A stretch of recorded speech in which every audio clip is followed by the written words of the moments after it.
Namomroblema ka na din ba sa buhok mo dahil hindi na nga din siya healthy tingnan? Tapusin mo tong video, baka ito ang makatulong sa'yo. So bago ko nga simulan yung buhok ko, ayan yat pinakita ko muna sa inyo kung ano na itsura ng buhok ko. By the way guys, 1 year na nga pala ako mahigit rebonded, bali mga 1 year and 5 months. And ilang beses na rin ako nakapagpagupit niyan, kaya yan nung humaba, kumulot na nga din siya. And syempre bilang isang babae, yan ang isa sa mga problema natin. Kaya nga naganap ako ng solusyon sa aking problema para hindi na siya mukhang unhealthy tignan. Ito nga yung mga na-discover ko, ang Keraband, ang Brazilian Botox. By the way, meron nga pala itong strong at mild. So, ang napili ko nga ay yung mild lang. Bali, ito nga palang mild ay pwede sa mga frizzy or matigas sa mga buhok at ganun din sa mga nagpareband na gusto lang i-maintain ang lambot. And kasama nga din dyan yung mga buhaghag na buhok katulad nga ng buhok ko, kaya ginamit ko to. And yung strong naman ay para naman sa mga nagpakulay, nagpa-bleach at ganun din sa mga nasira ang buhok. So, bago mo nga siya gamitin, shampoohin mo muna yung buhok mo and then i-dry mo siya ng 80%. So kapag nakapaglagay ka na nga ng amount na kailangan mong gamitin, ayan at ganyan mo nga lang siya i-apply, bababarin mo nga lang siya ng 30 to 1 hour. So pagkatapos ko nga siyang babarin, actually 30 minutes ko lang siya binabad, pagkatapos nun gumamit lang ako ng blower. Pero nakadepende pa rin sa inyo yan, pwede nyo rin niyang patuyuin gamit lang ang electric fan. So as you can see, pagkatapos ko nga lang din siya mapatuyo, ayan at pinlansya ko na nga din siya. And then gumamit nga lang din ako ng plansya at ayan at naka 180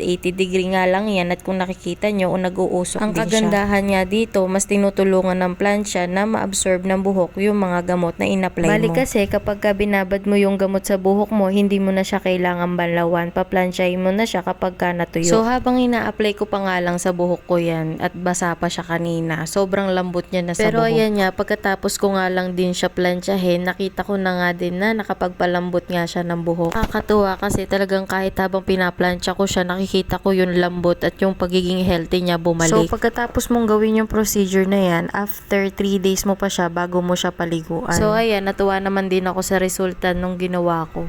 O siya, kung gusto mo rin bumalik sa pagiging healthy ang buhok mo, subukan mo na to, nasa Yellow Basket lang yan.